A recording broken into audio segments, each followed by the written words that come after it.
Recently, I am reading a book called Unburden, and after reading this book, it opened so many dimensions of life that I can't imagine it existed. So, here in this video, I would like to share with you one beautiful process, and you call it a spiritual process that really help in lot of problems, lot of questions it can answer in our life. So, the writer of this book is explaining one of his life experience which blew your mind as well. So, I will read it out. I was in high school and living in Gurgaon at that time. I would go to New Delhi to meet some teachers and friends. One day on the bus, I saw a lady reading a book that seemed quite interesting. So I asked her, "Do you mind if I ask what book you are reading?" She said,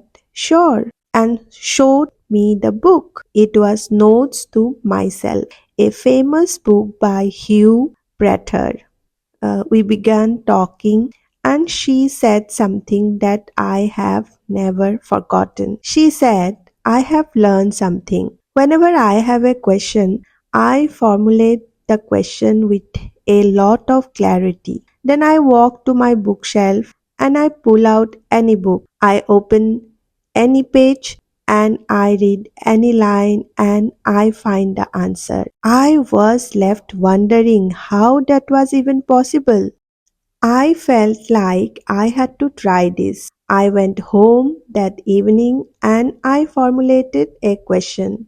I went to the bookshelf and just let my hand find a book. I opened a random page and began reading a random line. As I contemplated that line, it actually made sense.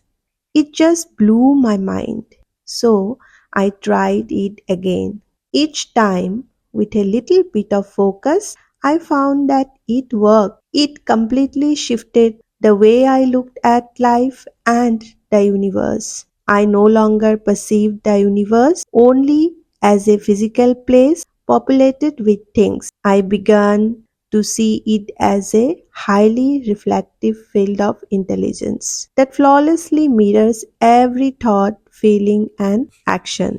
The writer said, "This is one of the first memories I have of a playful and experimental way of activate the power of intention. Since then, I have experienced the power of trusting this deeper intelligence of life in countless ways."